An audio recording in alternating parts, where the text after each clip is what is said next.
네, 여러분 삼성전기라는 기업 이름 들으면 어떤 키워드가 떠오르시나요? 자, 이 전기라는 이름 때문에 뭐 변압기나 전선, 에너지를 떠올리실 수 있는데 자, 이게 1973년에 설립돼서요. 오디오, 비디오 부품을 처음에 만들었습니다. 자, 근데 지금은 뭐 반도체 기판부터 MLCC, 뭐 카메라 모듈을 만드는 기업으로 변모했습니다. 자, 이런 삼성전기가 내일 올해 2분기 실적 발표를 앞두고 있습니다. 자, 시장에선 매출, 영업이익 모두 지난해 같은 기간에 비해서 소폭 상승할 것으로 내다보고 있는데요. 자, 그렇다면 어떤 부분이 주목받았는지 또 신사업은 어딜 주목하고 있는지 삼성전기에 대해서 분석해 보겠습니다. 네, 내일 실적 발표를 앞두고 있는 삼성전기. 삼성전기가 참 여러 테마들이 붙는 것 같습니다. 뭐 AI 유리기판, MLCC, 전장. 중요한 건 다 아는 기업 아닙니까? 맞습니다. 지금 어떻게 좀 사업이 구성돼 있는지 살펴볼까요? 네, 일단 크게 세 가지 사업 부문이 있습니다. 네. 이 컴포넌트와 광학통신 솔루션 그리고 패키지 솔루션 세 개 사업 부문인데 자, 제가 어떤 뭐 사업들을 하는지 간단하게 준비해 봤습니다. 대표적인 제품들인데요.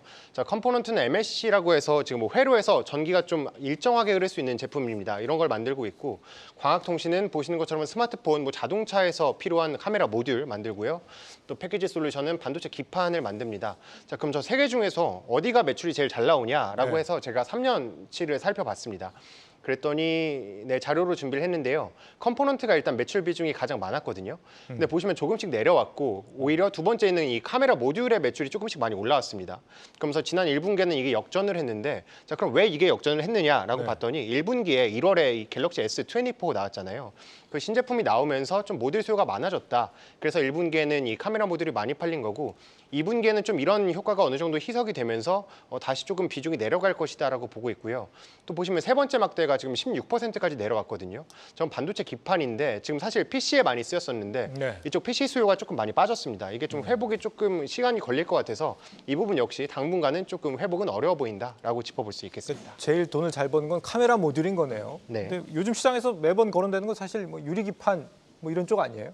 사실 미래 성장성 얘기인데요. 사실 네. 삼성전기의 신사업을 그럼 두 가지 키워드로 꼽으면 뭐냐라고 한다면 AI랑 전장 두 가지로 꼽을 수 있거든요. 여기에 필요한 게 MLCC와 기판입니다. 자, 그래서 MLCC부터 말씀을 드리면 저 MLCC는 뭐 현재도 뭐 스마트폰이나 뭐 TV에도 많이 쓰이고 있습니다. 자, 그런데 만약에 AI 제품에 된다고 한다면은 여기 기존에 비해서 10에서 20%는 더 필요하거든요. 그렇기 때문에 지금 AI가 들어서면서 MLCC가 주목을 받는 거고 또 전기차에도 상당히 많많이 필요합니다. 거의 5천 개에서 2만 개가 들어가기 때문에 삼성전기도 여기를 보고 있는데 최근에 주목하고 있는 건 고전압 MLCC 쪽이거든요. 그래서 2000볼트의 짜리 이 MLCC도 개발을 하고 있습니다. 삼성전자에서 전기에서 지금 뭐 전기차의 배터리 관리 시스템에 들어가는 MLCC도 개발을 하고 있고요. 그 다음으로 기판 역시 주목을 해야 되는데 자, 기판은 유리기판 계속 말씀을 드렸는데 기존 플라스틱 기판에 비해서 뭐 속도도 빠르고 좀 에너지 효율도 좋다. 그래서 게임 체인저라고 불리고 있고 지금 삼성전기 세종사업장에서 지금 이 파이프라인을 이미 파일럿 라인을 구축을 했고요. 2025년에서 7년 사이에는 좀 고객사에 공급될 수 있도록 만들겠다라고 하고 있습니다. 또 하나가 데이터 센터 쪽인데요. 지금 최근에 AMD 있잖아요. 예. 이 미국 AMD의 이 데이터 센터용으로 좀 고성능 기판을 지금 공급하고 있다라고 발표하기도 했습니다. 이사님, 지금 뭐 AI 2차 전지 다 붙어 있는 기업 아니겠습니까? 삼성전기. 근데 뭐 사실 내일 실적 발표가 그렇게 기대가 안 되는 이유가 수년간의 주가 곡선을 보면 그렇게 대단히 상승폭이 뭐 가파르거나 하지 않았거든요. 어째서라고 보세요? 아무래도 이제 스마트폰과 이제 PC 이 두 분야가 최근에 이제 출하가 그렇게 좋지 않았었죠. 그래서 2021년도 영업이익이 1조 4천억 대를 정점으로 해서 다음해 1조 1천 그리고 작년에는 6천억 대 이게 계속 줄었습니다. 그런 네. 것들이 아무래도 부진한 주가를 좀 대변해줬다라고 보여지는데 물론 이제 올해는 작년 대비는 그래도 조금 증가할 것으로 기대가 되고 내년부터도 좀 좋아질 것이다라는 전망들은 있는 상황인데요.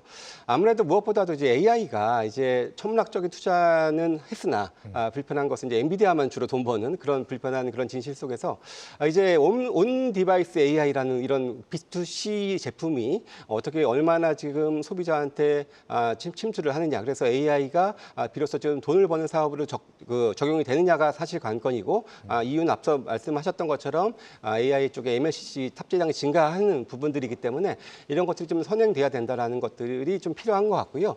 다만 사실 삼성전기라는 회사 자체가 네. 기본적으로 이제 좀 뒤따라가는 그런 회사들 아무래도 이제 전방이 더 좋아야 나중에도 같이 쫓아가는 그런 회사다 보니까 주가적인 측면에서는 오히려 이제 뭐 예를 들어 뭐 삼성전자, 뭐 SK하이닉스 같은 이런 기본적인 그런 회사들이 먼저 좀 반등이 선행된 다음에 좀 후행하는 특성들도 수도 있다는 것들도 한번 좀 우리가 생각을 해봐야 될 것 같습니다. 그럼에도 불구하고 좀 앞으로 꾸준히 모아갈 만하다고 보십니까? 삼성전자가 좀 유의미한 주가 성장을 거두려면 이런 조건이 필요하다. 뭐 어떤 걸 좀 제시하시겠어요?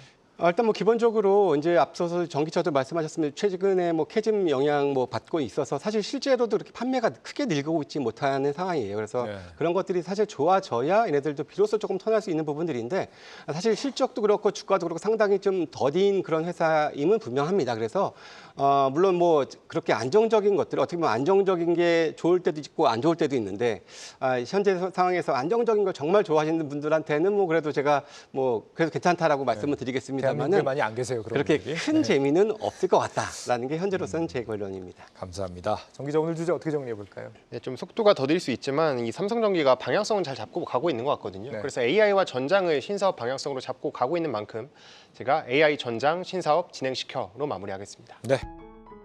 계속해서 다양한 경제 이슈를 알고 싶다면 구독과 좋아요, 알림 설정 부탁드립니다. AI 캐스터 권미정이었습니다.